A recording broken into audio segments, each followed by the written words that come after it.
Fala aí, doutora, tudo bem? Hoje comecei a te contar um pouquinho sobre o meu último plantão. A gente começou no vídeo anterior sobre os casos mais simples, os enzos lá das faringomidarites super simples, maioria viral, colinho de mãe em casa. Agora a gente vai falar sobre o caso mais complexo do meu plantão de ontem, né? O que chegou, galera? Chegou uma senhorinha de mais ou menos uns 60 anos que me contou o seguinte: doutora, eu comecei com uma dor no meu joelho há alguns meses, e aí procurei vários médicos, vários pronto-socorros, ela vinha de uma cidade pequenininha, sempre usando anti-inflamatório, e até que algum médico falou assim, deve ser uma artrite gotosa, e começou pra mim, além dos anti-inflamatórios, o halopurinol.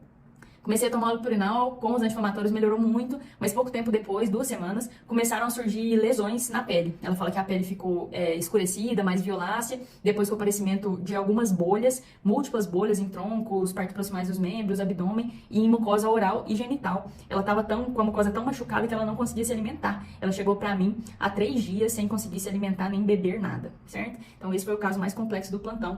E o diagnóstico me parece ser, a princípio, né, uma farmacodermia, né, pessoal? Então, farmacodermia é uma reação imunológica contra, principalmente, medicamentos. Aqui a gente está falando de síndrome de Stevens-Johnson, que também pode estar se relacionando a alguns antígenos virais, bacterianos, mas mais de 80% é uma farmacodermia, uma reação a medicamentos, que vai gerar uma reação imunológica ali nos queratinócitos, gerando apoptose desses queratinócitos. E aí o paciente surge com lesões cutâneo-mucosas difusas. A apresentação típica, né, acomete boca, acomete genitália, pode acometer mucosa ocular, e aí surgem essas bolhas com sinal de Nikolsky, né, quando você faz aquela tração tangencial, ela se descola positivo, e o paciente geralmente aparece com essas lesões 1 a 4 semanas depois de ter feito o uso de algum medicamento típico. Existem os medicamentos mais implicados, né, nessa reação, que são os anticonvulsivantes, que eu já vi algumas também, principalmente lamotrigina, fenitoína.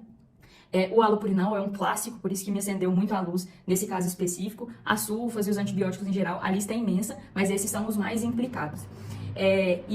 Aí essa síndrome a gente vai chamar, né, classificar ela como síndrome de Stevens-Johnson ou síndrome da necrólise epidermoide tóxica. Basicamente o que vai mudar aí é o grau de acometimento de pele e mucosas desses pacientes. Quando é menos de 10% a gente chama de Stevens-Johnson, e quando é mais de 30% da superfície corporal a gente chama de NET, ou de necrólise epidermoide tóxica, e entre eles esse overlap aí.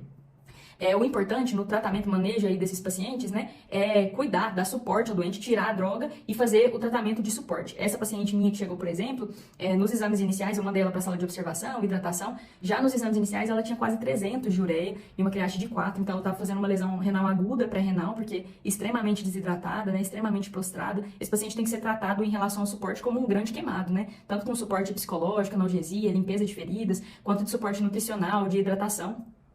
Os corticoides, imunoglobulina, ciclosporina, tem alguns estudos mostrando benefício, redução de morbidade, mas a literatura não é tão ampla aí nesse sentido, certo? A minha paciente foi internada, a gente está fazendo suporte para ela, para que essas lesões se cicatrizem, para que ela evolua bem, e tiramos a medicação. Segundo ela, vai plastificar a receita do halopurinol para saber que ela nunca pode tomar esse medicamento mais na vida. Tomara que ela se recupere aí, né? Bom, galera, essa foi a nossa revisãozinha sobre NET e Stevens-Johnson, o caso mais complexo do meu plantão. O que você achou? O que você faria na situação? Tem algumas outras ideias de diagnóstico? Nós somos a Medular e estamos aqui para te ajudar a alcançar o seu sonho do R1.